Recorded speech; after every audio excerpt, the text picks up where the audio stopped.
Yan, nakasell sila sa Modern Dick ng PVC panel at uploaded 20% off.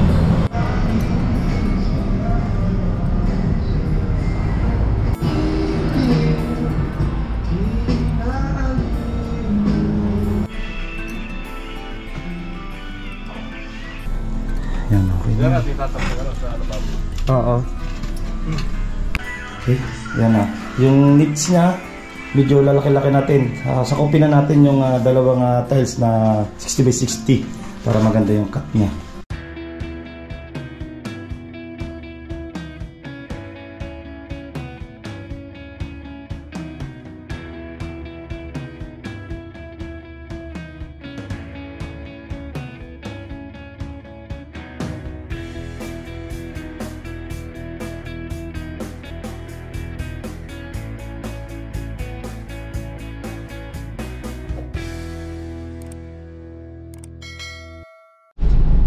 Ayan mga boss, at good morning.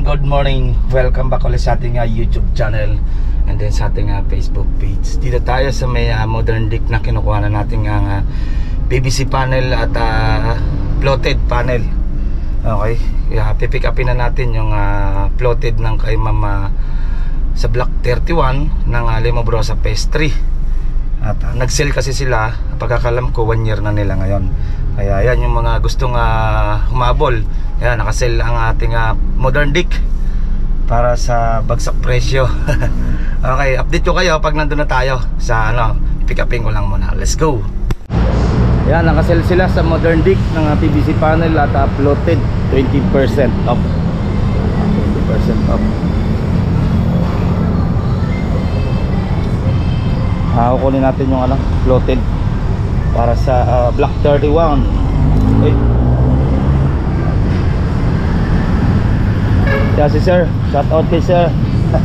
Yung may-ari nitong Modern Dick. Itong kapiraso sa block 30, block 25. Sinabay na rin natin. Okay.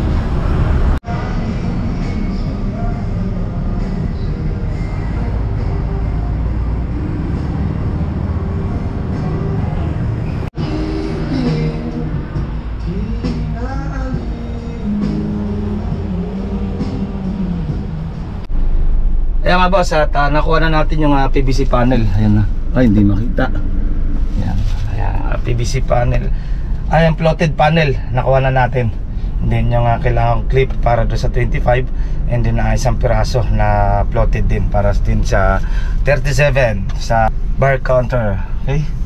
Ay, update ko kayo pag nandun na tayo sa block 31 para sa update, konting update natin sa extension na ginagawa. Let's go. Yan mga boss, ito yung deliver natin ng hollow blocks ng 4 para sa extension natin. Then yung mga deliver natin materials nandyan na rin.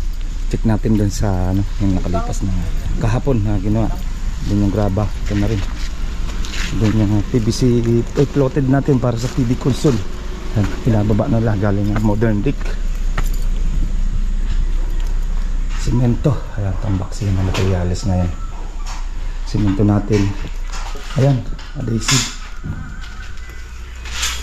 Yun, na tiles na dito sa Tapos sa breaker natin, ayan na, susuplayan na lang yan para sa ating heater. Sa heater natin meron na rin. Sa breaker, kakabit na lang din naman. Ayan na. Ayan, mataas na yung tiles natin dito sa ground floor na CR. Ayan pa. Then iba yun sa harap na yun. Yung sa harap na yan medyo wood tiles na nakakabit natin.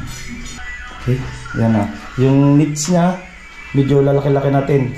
Sakupin na natin yung dalawang tiles na 60 by 60 para maganda yung cut niya. And then dito sa yan.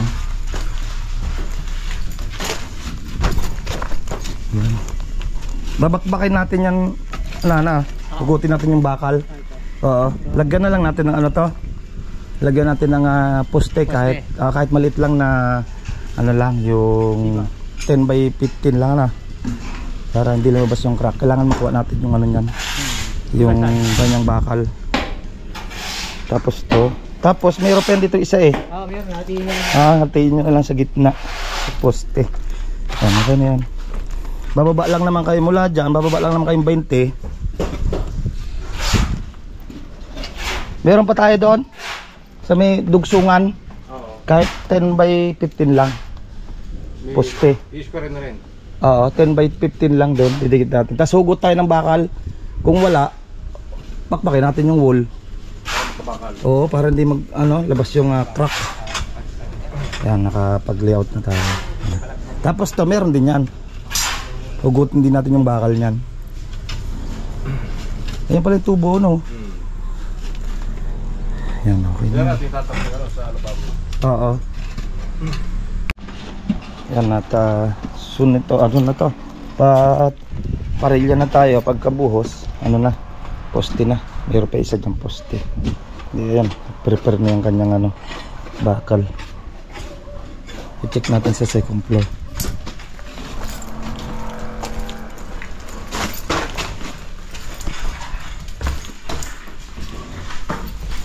Dito sa second floor niya, check natin. Ito na, nabakbak na. Sunod nito, waterproofing na. Kaya iniintay ko na lang yan. Hanggang dyan po yan. Tsaka shower ito ba? Ganon din, doon din ang shower. Sa ano na? Pwede mong daanan. Tingnan mo yun. Pagka-finish na naman. Pagka-finish mo. 1 meter hanggang down. Oo. Kukuha ka ng, hindi. Ano yan eh? Diyan sa bababa ka pa dito. Oo. Bababa pa yan dyan. Babakbakin yan eh. Titibagin pa rin dito. Oo, dalawang baba yan eh. Hindi, mula dyan, bababa ka ng mga G's. Oo. 5 dito, 5 pa dyan, G's. Yun yan. Tapos, yung heater niya, nandito sa kaliwa. Kuha naman na rin yung kabila. Yung heater niya, dito sa kaliwa yun eh. Puro kaliwa lang naman yung heater niyan. Dito, wala naman yan. Diyan yung wall ng eh. Isabon? Oo, diyan. Diyan ilalagay yung kanyang wood style. Yung ilalagay natin dyan. Palikadahan na. Pinabakbak na natin yung kanyang biga doon. Hindi mahirapan. Okay. Ito, palitadahan na lang to at lalagyan na lang ng salamin. Salamin na lang siya. Mga boss, yan ulit yung ating update dito sa Block 31. Kumaga, update natin kahapon, update ulit natin ngayon kasi may nag-extension. Then yung PVC, yung floated na para sa TV console, nakuha na rin natin. Then yun yung ating mga materials na diniliver. Kulang pa naman yan. Soon, pa-deliver ulit tayo. Paubos muna natin.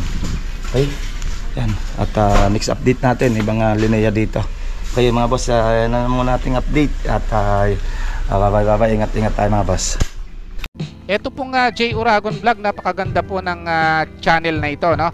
Tungkol po ito sa construction. Actual construction po ang channel na ito, no? Pag pinanood nyo po ito, panalo po kayo sa channel na ito. Napakaganda po ng mga video niya. Lalo na pong magaganda, no, yung mga iba't ibang design niya. Kakaiba po yung mga iba't ibang design niya sa mga kisame. Subukan nyo pong panoorin J. Uragon Vlog na ito. Matutuwa po kayo pag pinanood nyo po yung mga video niya. Maraming salamat po.